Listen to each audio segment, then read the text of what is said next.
Let's take a look at putting radicals in simplest radical form.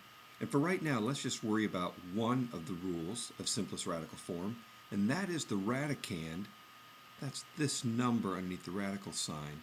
It can't contain any perfect squares. That is, no factor of that number can be a perfect square.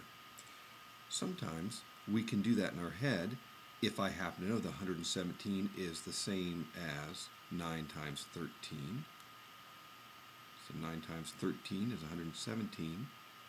Then I know that the square root of 9 times the square root of 13 is the same as the square root of 117. And that's my product rule.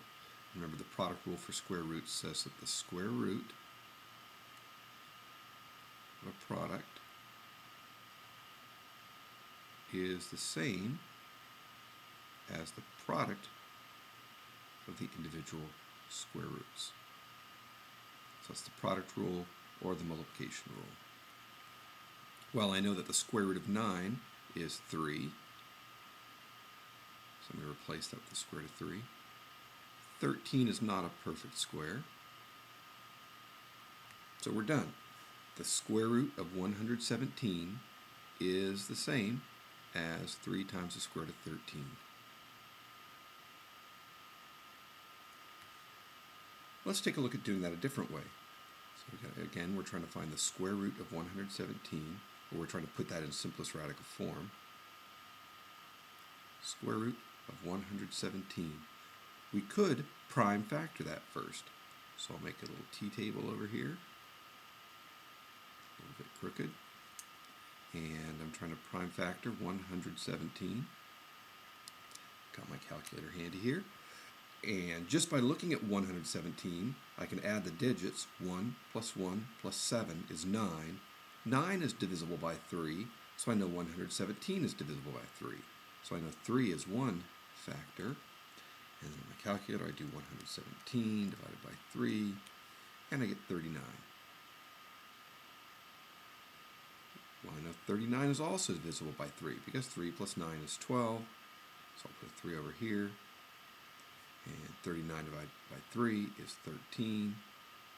13 is a prime number, so I pop that over here. So I know that 117 is the same as 3 times 13. Again, using the product rule for square roots, then I know that 117, or the square root of 117, is going to be the same as the square root of 3 times the square root of 3 times the square root of 13. But the definition of a square root, what number multiplied by itself equals a given number, tells me that the square root of 3 times the square root of 3 is 3. And again, 13 is not a perfect square. So you end up with the square root of 17 is the same as 3 times the square root of 13. Now, how is that any better than the square root of 117? I think one of the reasons we do this is because if I look at the square root of 13, I know that's going to be somewhere between 3, which is the square root of 9, and 4, which is the square root of 16. So somewhere between 3 and 4, multiplied by 3, it's going to be somewhere around 10.5. If I go to my calculator, put in 10.5, and I square it, because that would be 110.25. Not perfectly accurate, but it's easier for me to gauge how large 3 times the square root of 13 is than it is to gauge the square root of 117. I also think this goes back to slide rule days.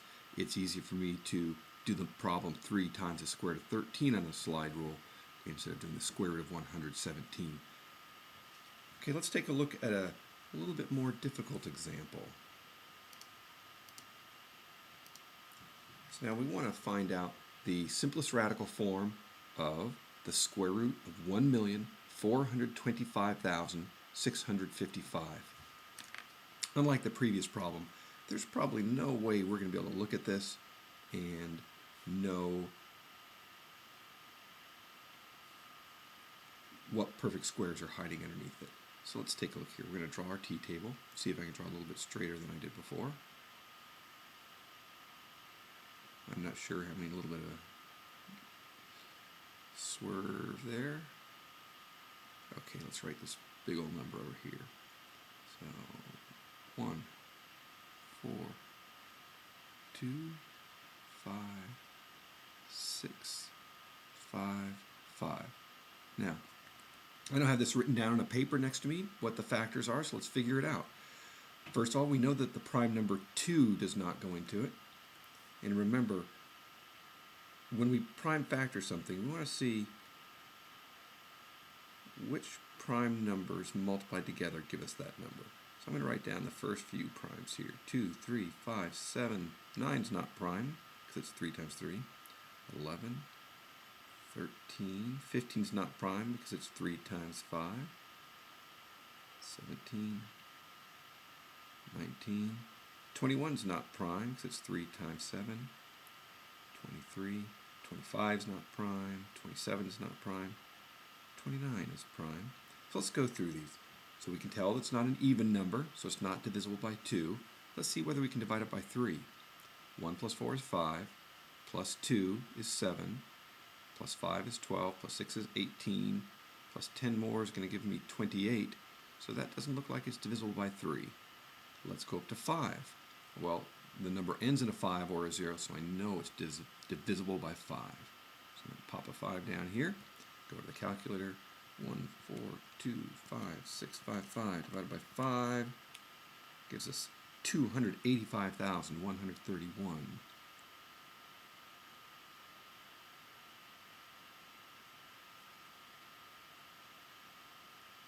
Well, that's not divisible by 5, so we're done with our 5s now. Let me mark these off. Let's see if that's divisible by 7. It is divisible by 7. 7 goes into that. 40,733 times. Let's check whether we can divide that by 7. And we can. And 7 goes into that. 5,819 times. Well, let's try 7 again. That should be a 19. No, it does not. Okay, so we're done with our 7s. Let's see if 11 goes into 5,819. It does, 529 times. So 11, 529. And I don't think 11 goes into that, but let's check. In fact, it doesn't. So we're done with our 11s. Let's try 13. 13 doesn't work. And if I remember right, 529 is going to be divisible by 17. I guess I'm wrong, not 17. And then we try 19 and it doesn't work. Let's try 23.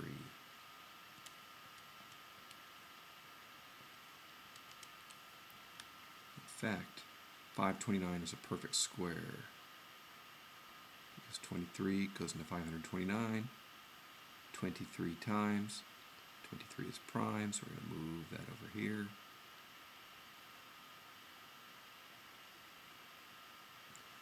So I know that 1,425,655 is the same as 5 times 7 times 7 times 11 times 23 times 23. So I'm going to write those down over here.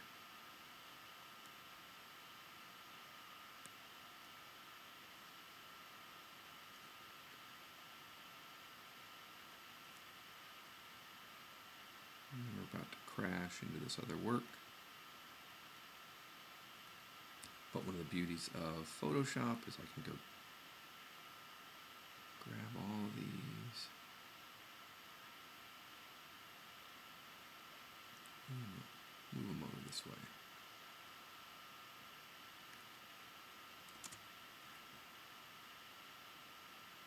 So then I know the square root of 1,425,655 is the same as the square root of 5. the square root of 7 times the square root of 7 times the square root of 11 times the square root of 23 times the square root of 23. Then applying my rule for square roots, I know that the square root of 7 times the square root of 7 is just 7. I know the square root of 23 times the square root of 23 is just 23. So we're left with the square root of 5 times the square root of 7 times the square root of 11 times the square root of 23. Now I'm going to rearrange these. Put my plain old numbers up front. So I get 7 times 23 times the square root of 5 times the square root of 11. 7 times 23 is 140 plus 21, or 161. 5 times 11 is 55, so with the square root of 55. Just applying our multiplication rule, and we're done. The square root of 1,425,655 is the same as 161 times the square root of 55. And if you want to check that out, you can type 161 times the square root of 55 in your calculator, then square the result, and you will get 1,425,655.